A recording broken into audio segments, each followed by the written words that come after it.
All right. Welcome, everybody, after, a game that the final score is not at all surprising. The total number of points is not at all surprising.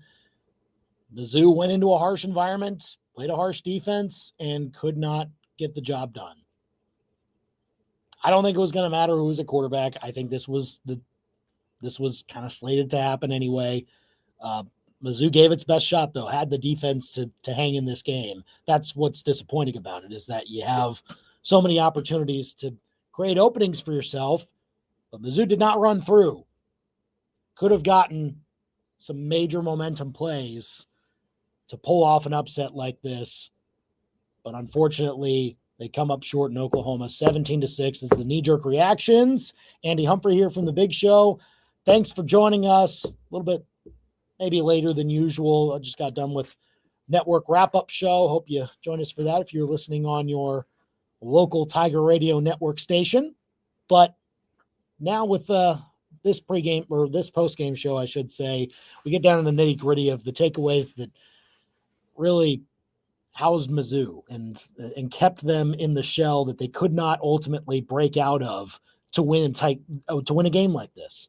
And look, the talk is going to continue. We'll get to that here in a bit, but the big game talk will continue because Mizzou went up against another top 10 opponent, and they've faced 4 this year, but have not been able to break through against any of them. And you could say that they weren't as close as maybe the other ones. I think you should still be more upset by maybe how some of those went than this one in particular. But the fact that you didn't get this one is just another indication of you needed that margin for error earlier in the season to allow yourself for a chance to create a special record that the committee actually looks at and says, hey, maybe you're a playoff team. But ultimately, Mizzou is very far from that with now its 4th loss. And now the 10-win season is off the table too. So that's also a bit of a disappointment. You're unable to get 3 straight, but it's not like it's not doom and gloom, of course, because this is still the most that Mizzou has won in a 3-year period in quite some time, if not ever.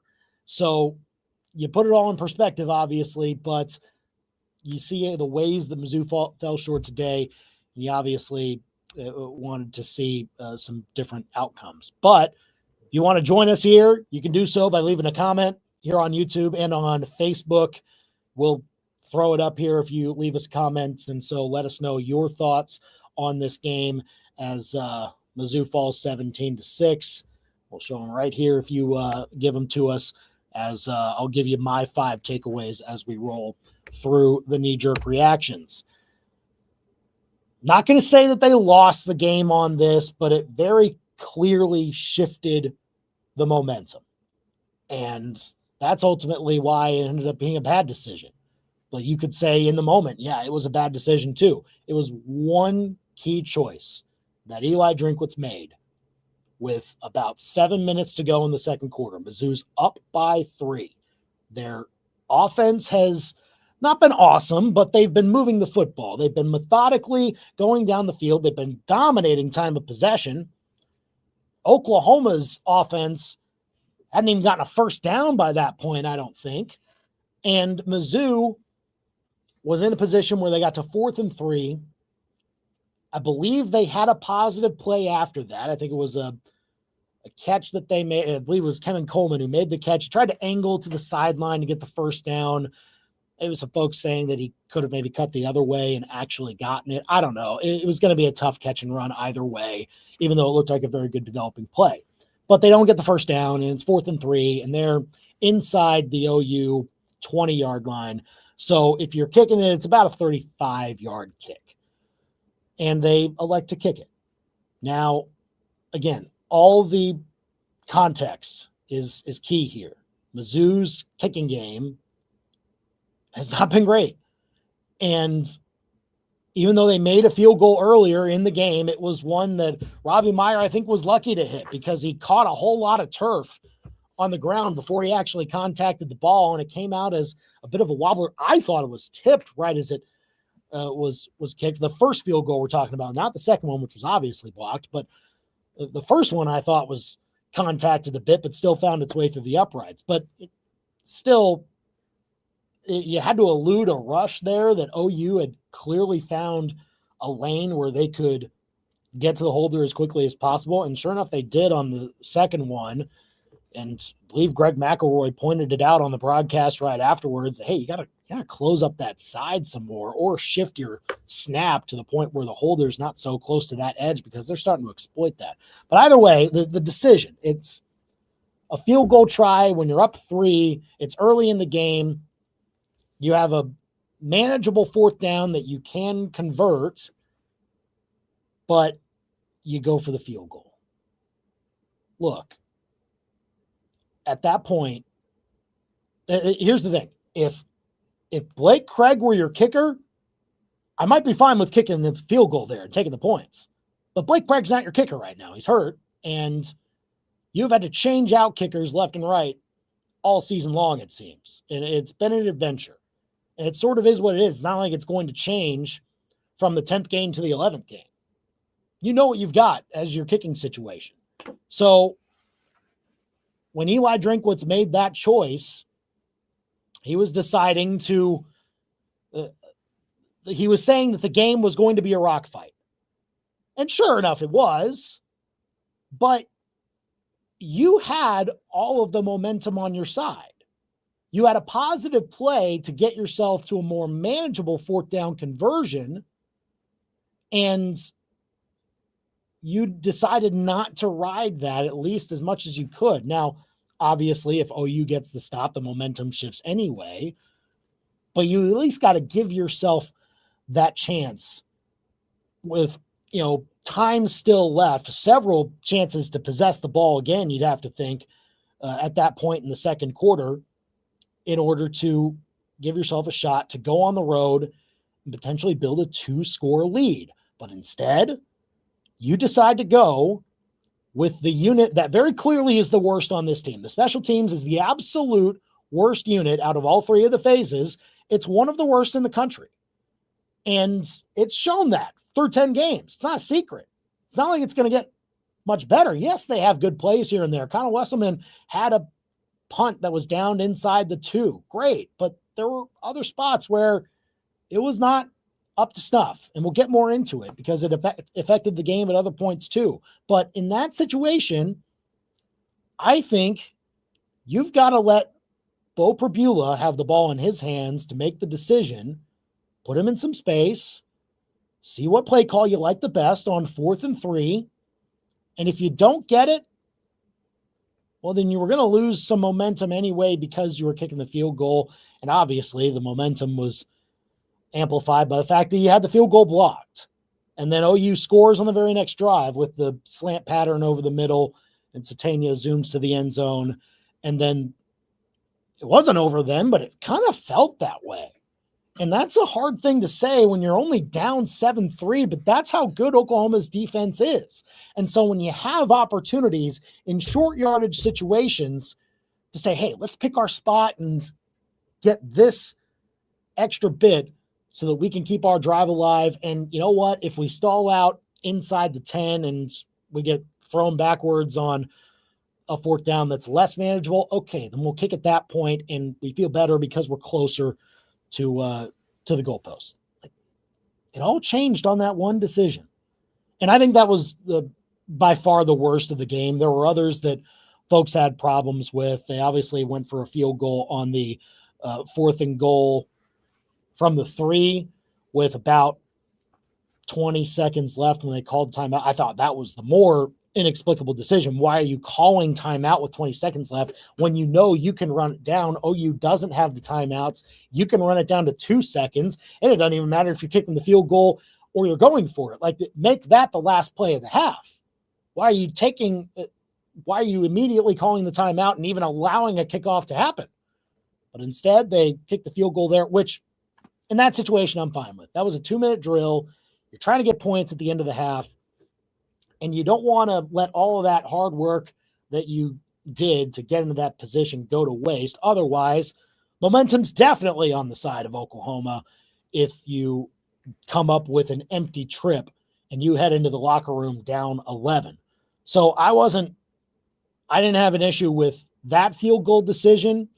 There was another 4th down where they got to midfield. I think Josh Manning had about a 7 or 8 yard catch to put him right at the 50, it appeared, and they could have gone for it there, which I also would have understood going for it. I didn't quite understand punting there, especially because, again, Mizzou's punting situation isn't all that great either. So what good is flipping the field going to do when you don't really have all that guarantee of flipping the field?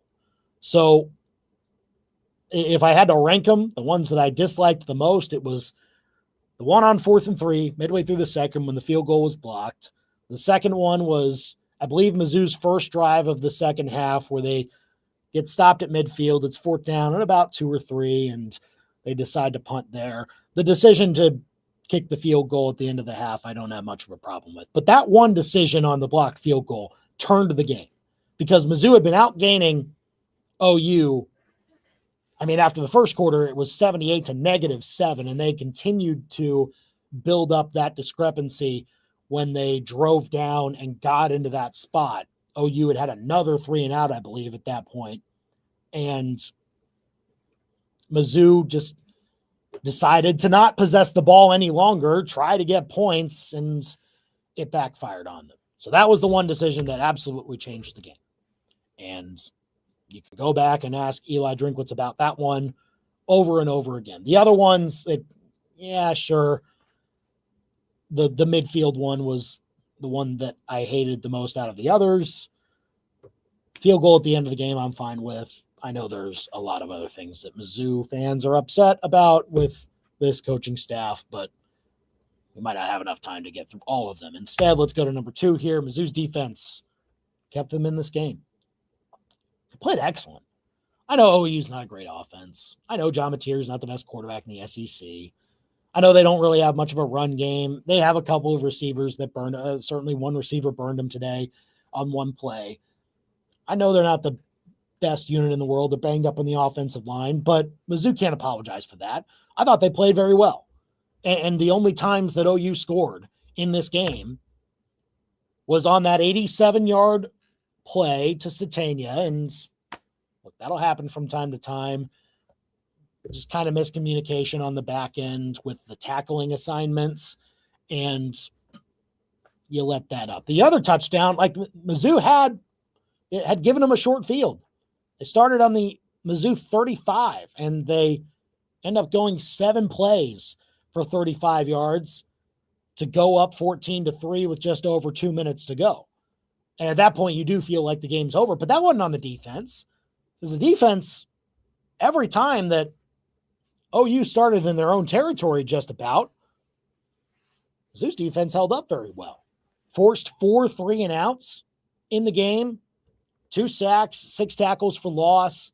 Josiah Trotter was everywhere. He had 13 tackles. They allowed only 3.2 yards per carry. Even when you take the sacks out, it's under 4 yards a carry, and that's still very good from a defensive standpoint. It helped Mizzou win the time of possession battle. The fact that OU wasn't on the field for as much. Mateer held to under 50% completion percentage, 173 yards, under 300 yards for the game.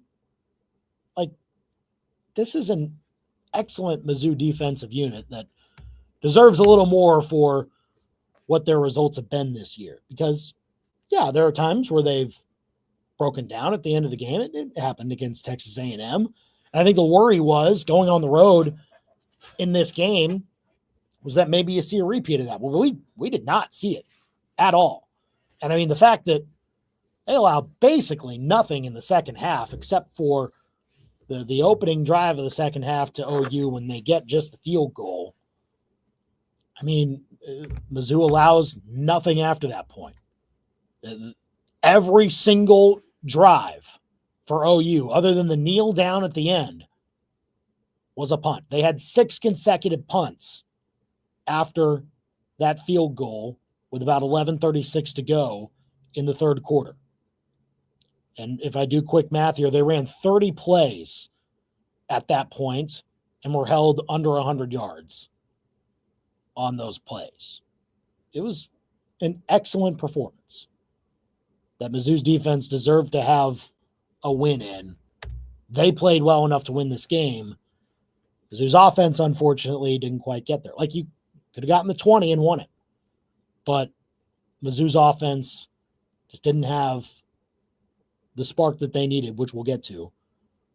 But, look, I know we had moments earlier in the season where we were nitpicking, like, why are they giving up all these big plays? Why is the secondary, letting up these explosive pass plays and everything like that? And Mizzou has kind of eliminated that a good amount of the second half of this season. I mean, the 87-yard passing touchdown to Satania. But other than that, Oklahoma only had 2 explosive pass plays, a 15-yarder and a 17-yarder, 3 explosive runs. Mizzou, even if you go to the big plays, they had more in this one. Now, some of them came late, and they were almost by necessity. But 7 explosive pass plays for Mizzou compared to 3 for OU in this game. It was just like this defense. Corey Batoon deserves a lot of credit. Took a lot of heat early in the season for how things looked against Mizzou's earlier opponents. They clearly were the easier opponents to go up against. But against, the top 10 teams, Mizzou's defense in every single one of those has given them a chance. Every game. I think it's pretty impressive. Like, that you can get to 20 and have a shot to win it. Mizzou just didn't get to 22, didn't get in the end zone. That's why they lost. Don't put any of it on the defense.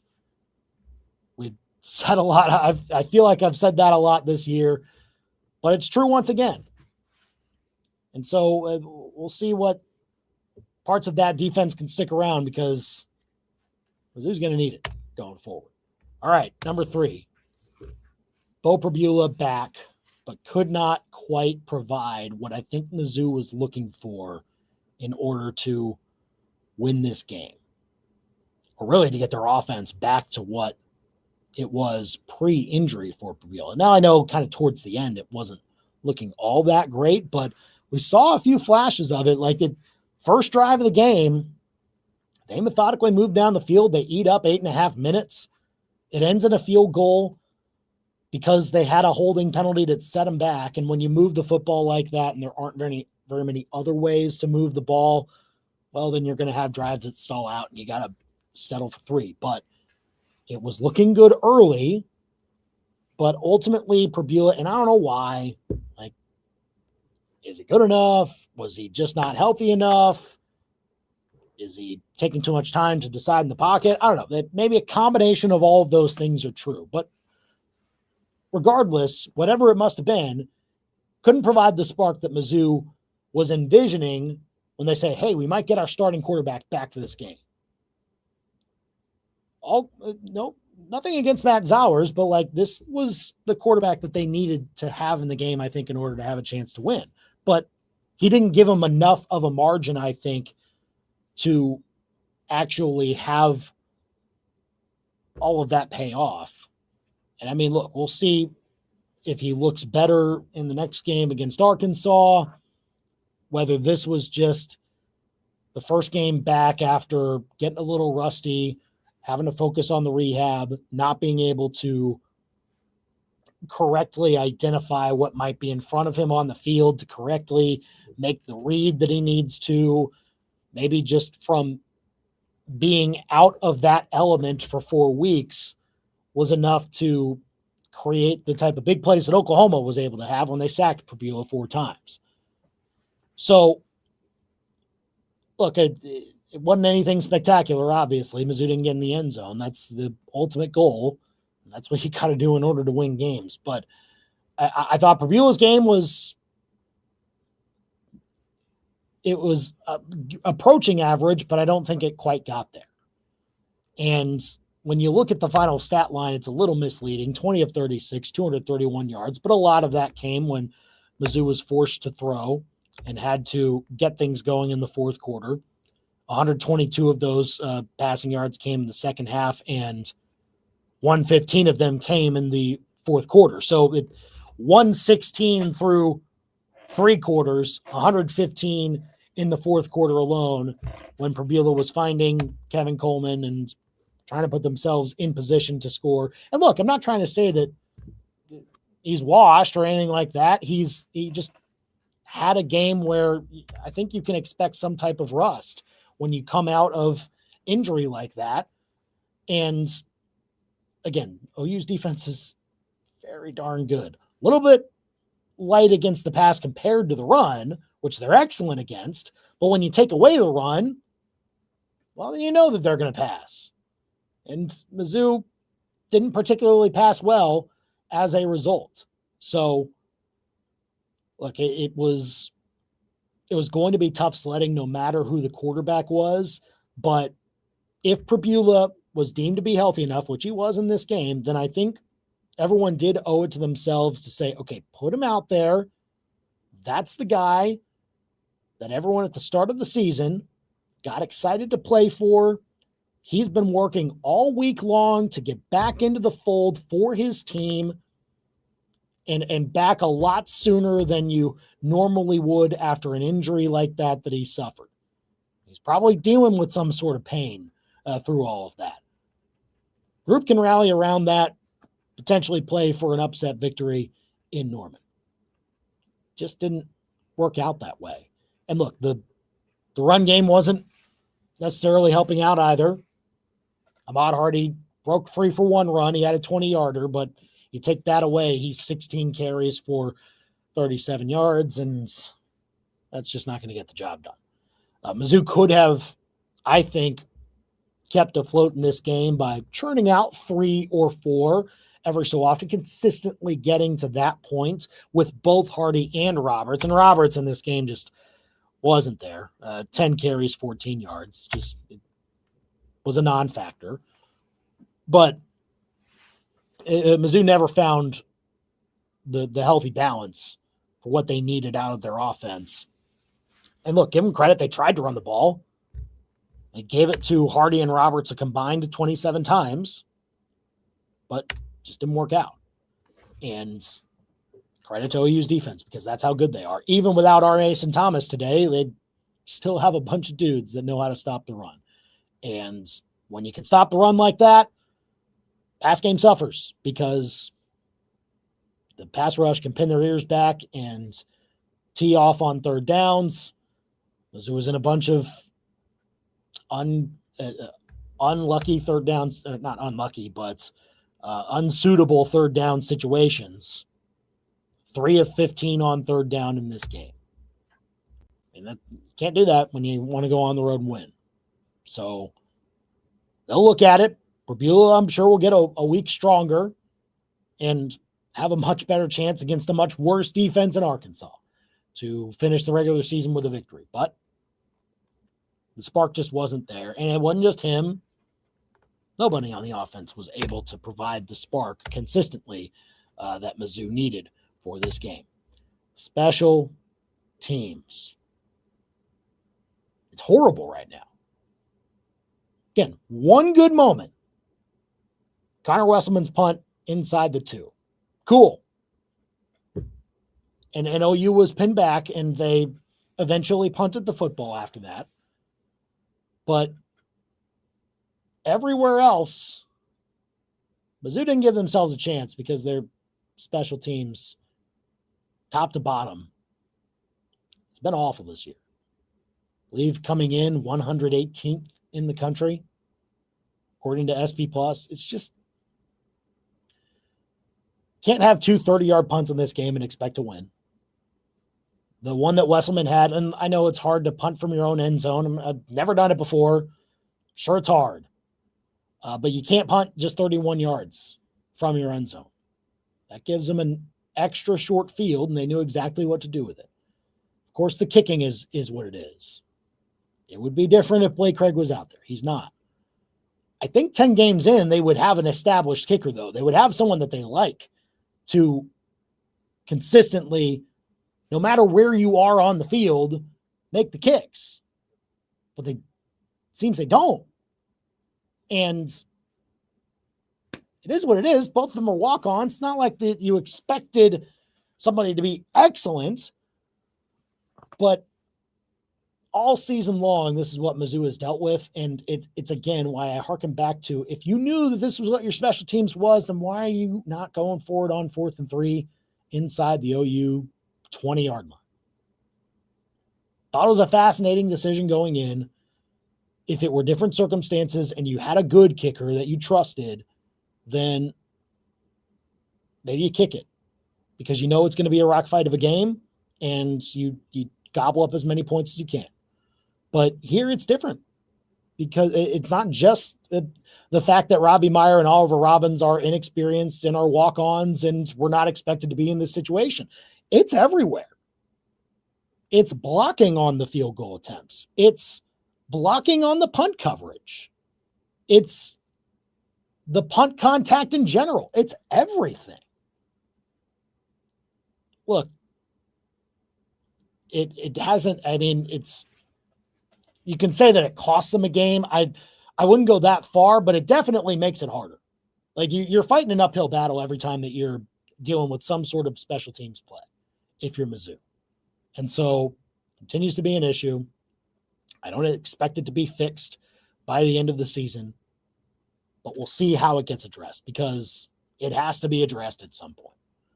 So once again, it reared its ugly head today. All right. The big game talk. This was another big game. Not one that Mizzou was favored to win, but one that Mizzou could bill it as, hey, this is a rivalry. This is a place where we haven't won in a very long time, but that's the past history. That was the talk all this week. We can create our own history by going down there and shocking this team. Even though we're not in the playoff, what do we have to lose? They do have something to lose. Let's go spoil their season. And again, they just can't get the offense to make it happen. And so the big game talk is going to continue for Eli Drinkwitz. And it's because not only the fact that the offense was not nearly up to snuff and didn't get in the end zone and couldn't move the ball consistently enough to give yourself a chance in this game, but it's right or wrong, the decisions will pop up for Eli Drinkwitz. He'll be billed once again, right or wrong, for being a little too conservative in these spots, for playing to not lose instead of playing to win. The decision after the block, before the blocked field goal, I think is the most egregious. That's the one that you point back to and you can clearly correlate production within the game from both sides and how they went opposite directions based off of that play. But it all came back to Eli Drinkwitz's decision. And if he has a different one, maybe Mizzou is still continuing that drive. And maybe it doesn't result in a touchdown anyway, but you still kick the field goal if you're maybe in a 4th and longer situation or you get sacked on 3rd down and you're just like, okay, momentum's gone. Let's take our points. Either way, you're chewing up more clock and you're dictating the terms. Like you are deciding when OU can have the football back, if you can get into a goal-to-go situation. So just that decision then dovetailed into some other decisions that, look, I think could have gone either way, but because Mizzou fans didn't like the decision that I thought wasn't the right decision after the blocked field goal, then all the other little stuff just kind of spirals and fans start to talk even louder and louder and say, what's this guy doing? Eli Drinkwitz is an excellent coach. He has built this culture in a way that I did not expect could happen in such a short period of time. He has consistently put Mizzou over these last 3 seasons in position to have a game where like you grab the national attention, you could make the playoffs potentially with a win like that and continue to elevate the level of this program. Those games have eluded him, but it's not to say that he's a bad coach or that he doesn't know how to build a program. Like, clearly he knows how. Clearly he knows how to elevate a program. Where was Mizzou before this? They were way down there. Now they're actually in position where these big games matter, that we talk more about these big games. You wouldn't necessarily be complaining about a coach if he wasn't winning these games against top 10 opponents. If Mizzou was consistently unranked every year and was fighting for bowl eligibility, you'd be like, okay, well, you're expected to lose that one. Well, now Mizzou is in a spot where they're expected to be more competitive in these games, and it is because of what Eli Drinkwitz has done.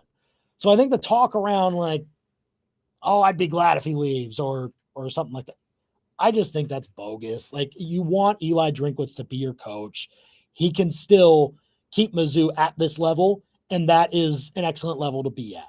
And look, Mizzou will have more chances like this, and maybe they actually get one.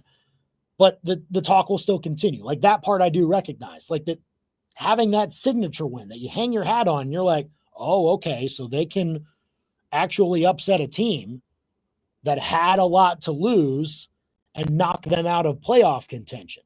They have that ability all of a sudden to disrupt college football's higher tier and break into it themselves. They haven't gotten that game yet. But let's not forget the perspective of where they were pre-Drinkwitz. Now, they're in a spot where the games matter more. And so the fact that we're talking about it, the fact that you're probably looking at that record right now and thinking, man, that's a bit of a disappointment. 8-4 would be, it's a good year this year, and it's for sure going to be a good year next year when the SEC goes to 9 games. That means you're a winning record in the SEC. Mizzou can't get a winning record in the SEC this year like they have each of the last couple of seasons, but they can still make sure that it's not a losing one, and all they have to do is go to Arkansas, a team that hasn't won in conference play yet, and beat them like you have 8 out of the last 9 seasons. Now, again, I'm talking like it's a given. It's not. You still got to go and win the game. It's on the road. It'll be difficult. Arkansas can definitely score. And the question definitely is, can Mizzou score? Didn't score a touchdown today. I've said that a lot today. Sorry about that. But I think that there might be a lot of talk around whether Eli Drinkwitz should be the guy going for. No, he should be the guy. If he wants to stay at Mizzou, Mizzou fans should be happy that he wants to, because he is a darn good coach. I understand the questions about in-game decision-making. Can it get better? Will it get better going forward? I don't know. Maybe that's what's holding him back from winning these big games, but I think it's more so because they've been right there, but these games come down to 2 to 3 plays, one way or the other, and that's what tips the scales. Now, that wasn't the case today, but it was the case against Alabama. It was the case against Vanderbilt. Mizzou wins either of those, we're talking a lot differently today still. Mizzou's probably still in position to be in the playoff if they can win those types of games earlier in the year. So that's why this talk will continue, but let's not get carried away and say that, oh, Eli Drinkwitz shouldn't be even up for these jobs that he might be up for within a week's time, or maybe after next weekend. We shall see what the timing actually is going to be. But until he wins a big game like this, he will have to continue to answer those questions. Thanks for joining us today on the Knee Jerk Reactions. Again, give a comment here and we'll take a look at it, and you can let us know what you thought about this game as Mizzou falls to Oklahoma 17-6. We'll have one more Knee Jerk Reactions after the Arkansas game. We'll see if we have one for the bowl game or not. Haven't decided yet. But after this one, we'll see how Mizzou is able to recover and get ready for Arkansas, which is one they definitely don't want to lose. So we'll see how the Tigers are able to respond after this loss today. Thanks for joining us. Again, be sure to get more reaction from us on the big show at 4 o'clock on Monday with Brendan and me. Catch that. Catch all of our other big shows throughout the week. If you're on our podcast page, you can view all of them there. Our YouTube channel also has every big show where you can watch live. And be sure to check out all of those channels. And we'll see you next time here on the Knee Jerk Reactions.